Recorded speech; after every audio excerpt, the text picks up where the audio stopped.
Hello friends, welcome to my steno classes. RSM SSB special dictation series में आपका स्वागत है। आज का विषय है Subhash Chandra Bose part second. Dictation start होगी 3 सेकंड बाद। स्टार्ट।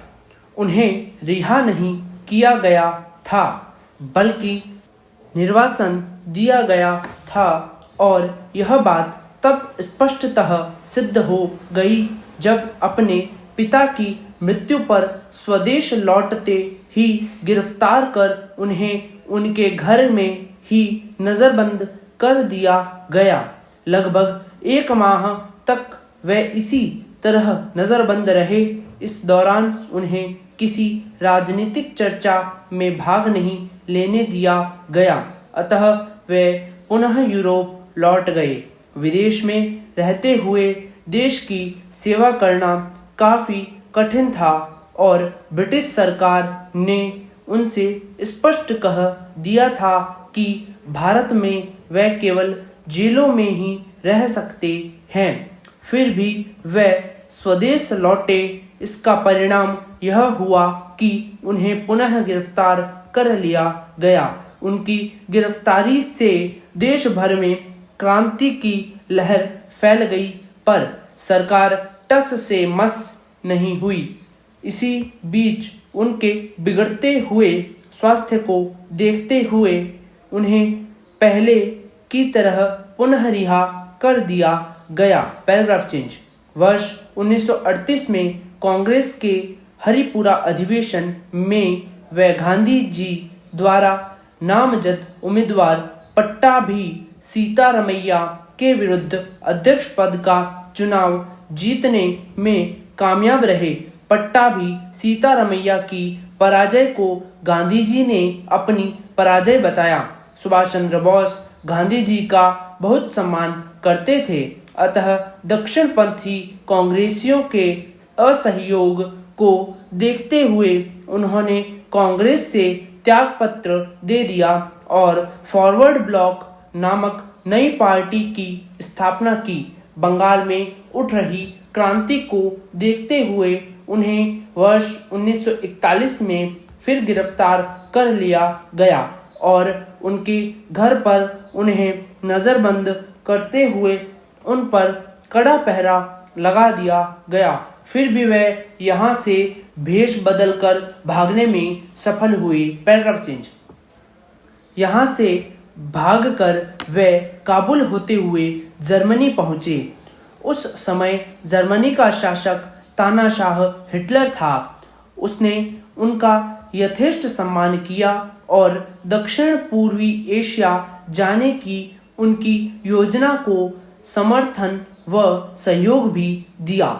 जून 1943 में सुभाष चंद्र बोस जापान चले गए। वहां से फिर वे सिंगापुर के लिए रवाना हुए, जहां उसी वर्ष 4 जुलाई को रास बिहारी बोस ने उन्हें आजाद हिंद फौज का सेनापति बना दिया। 21 अक्टूबर 1943 को अंततः सुभाष चंद्र बोस ने सिंगापुर में ही आजाद भारत की अस्थायी सरकार की घोषणा कर दी।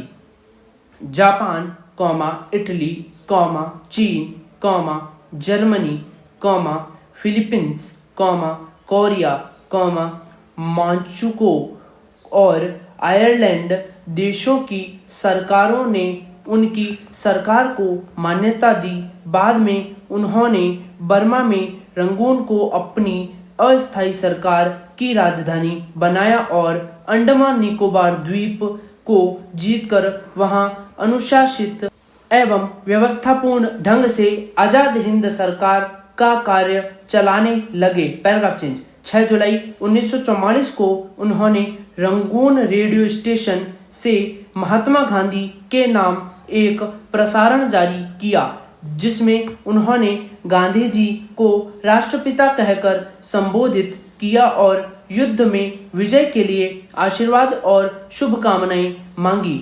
दिल्ली चलो का नारा देकर उन्होंने अपने सैनिकों का उत्साह बढ़ाया एवं कोहिमा एवं मणिपुर के युद्ध में अंग्रेजों के दांत खट्टे कर दिए, परंतु ब्रिटिश सरकार की वायुसेना के सामने आजाद हिंद फौज कब तक टिकी रहती। सुभाष चंद्र बोस को रंगून छोड़ना पड़ा और 19 मई 1945 को अंग्रेजों ने रंगून पर पुनः कब्जा जमा लिया। आजाद हिंद फौज को इस युद्ध में भले ही हार का सामना करना पड़ा हो, पर ब्रिटिश सरकार के प्रशिक्षित सैनिकों के छक्के छुड़ा देने वाली झांसी रेजिमेंट की वीरांगनाओं के अदम्य साहस, शौर्य और वीरता को कभी भुलाया नहीं जा सकता। Paragraph change. द्वितीय विश्व युद्ध में जापान की हार के बाद सुभाष चंद्र बोस को नया रास्ता ढूंढना बहुत आवश्यक था। उन्होंने रूस से सहायता मांगने का निश्चय किया। 18 अगस्त 1945 को वे हवाई जहाज से मंचूरिया की ओर जा रहे थे। इस सफर के दौरान वे लापता हो गए।